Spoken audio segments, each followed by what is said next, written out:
Kemudian dari sisi arsitektur teman-teman bisa lihat di sini, sama halnya dengan pada saat deployment proses, kita bisa lihat, untuk deployment itu Meraki juga, tergambar di sini. Jadi, eee, memang terlihat sangat, sederhana, sangat mudah untuk deployment Cisco Meraki ini. Yang penting perangkat ini punya koneksi ke internet atau ke Meraki Cloud, spesifik ke Meraki Cloud dia menggunakan SSL connection. Jadi, eee, yang penting dia bisa nge-reach ke Meraki Cloud, dia akan, register ke dashboard atau ke Meraki Cloud. Setelah register, dia akan, mendownload semua yang sudah kita konfigurasi. Kemudian setelah synchronize semuanya, dia sudah bisa berjalan, kita tinggal manage aja perangkat ini. Jadi kalau sudah bisa di-manage, itu, biasanya kita tinggal lihat aja traffic-nya seperti apa, kemudian kalau kita mau menambah konfigurasi atau melakukan troubleshooting, itu ada tools-tools yang memang dibekali di cloud-nya ini untuk kita melakukan troubleshooting kalau dibutuhkan. Kemudian ini untuk data center location. Jadi sebagai cloud, manage solution, Cisco Meraki ini memang nggak hanya siapkan 1, 2 data center, tapi dia memang buat di, semua region untuk data center. Kebetulan memang di area kita di Asia Pasifik itu ada di Singapura, jadi belum ada di Indonesia. Oke. Mudah-mudahan dalam waktu dekat ada, kita bisa lebih, dekatlah secara akses. Tapi walaupun demikian, saat ini pun dengan kondisi yang saat ini, untuk akses ke dashboard itu juga belum, eee, data center tadi, terkait dengan SLA uptime. Jadi data center location Meraki ini memang saling backup. Jadi ketika kita punya connection problem ke data center terdekat, mungkin dia akan, replicate ke, location yang lainnya. Sama dengan data center yang ada di region lain, ketika mereka ada problem juga dia akan, eee, mirror ke data center lainnya.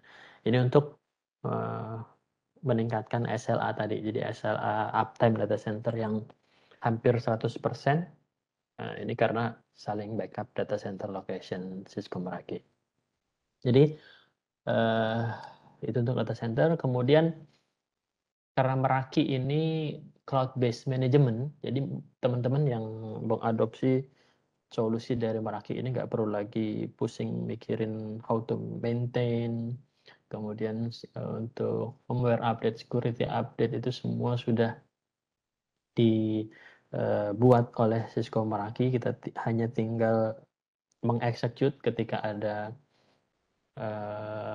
update firmware, security patching, itu kita tinggal update aja, tinggal jadwalin aja, makanya dia akan otomatis mendownload dan menginstal, ke perangkatnya. Jadi nggak seperti tradisional network device, kita butuh download manual file firmware, kemudian kita TFTP ke perangkat tersebut, kita execute secara manual, itu nggak seperti itu lagi. Jadi, dengan Cisco Meraki ini, kita tinggal schedule aja, kemudian perangkat akan update secara otomatis. Nah, sebagai, eee, solusi cloud yang memang banyak sekali benefit atau kemudahannya, Meraki ini memang dia ada subscribe license-nya. Jadi untuk perbandingan rasio Meraki dengan license, Cisco Meraki hardware dengan license, itu perbandingannya 1:1. Jadi ketika teman-teman beli satu access point Meraki, itu butuh satu license. Kemudian contoh ada satu switch atau satu modem, itu juga, butuh license. Jadi semua perangkat Cisco Meraki, satu hardware itu butuh satu license.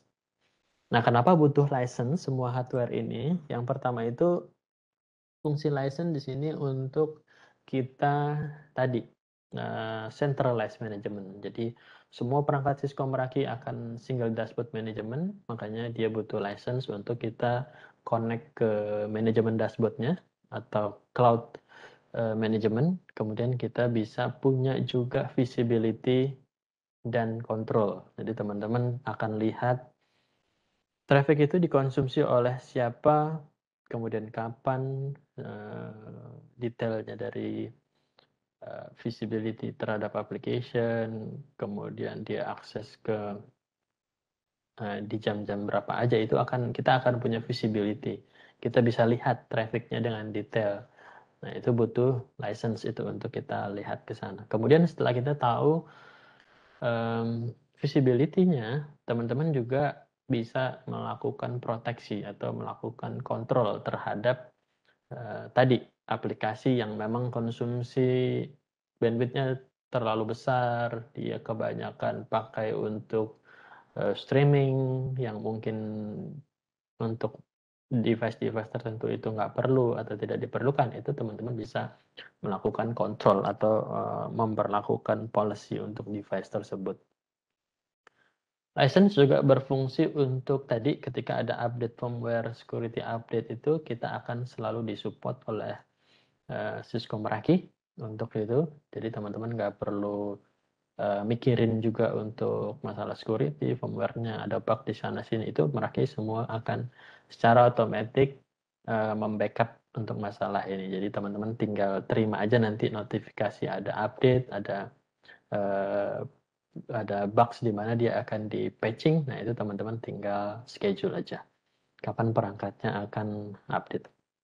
Nah, yang terakhir itu yang paling penting, license ini juga mencakup fungsi warranty. Jadi nanti ketika ada masalah di sisi hardware, teman-teman itu berhak untuk menukarkan atau melakukan RMA untuk device-nya, jadi diganti yang baru.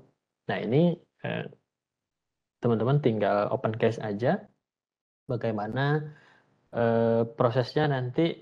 Teman-teman open case hardware ini rusak, nanti teman-teman dari Cisco itu akan memvalidasi apakah benar hardware rusak atau ada masalah di software. Kalau memang dinyatakan hardware-nya rusak, teman-teman akan diminta shipping address. Jadi sudah langsung diminta unit pengganti ini akan dikirim kemana, dan itu free. Semua akan ditanggung oleh Cisco Meraki. Jadi itu beberapa fungsi dari licensing Meraki.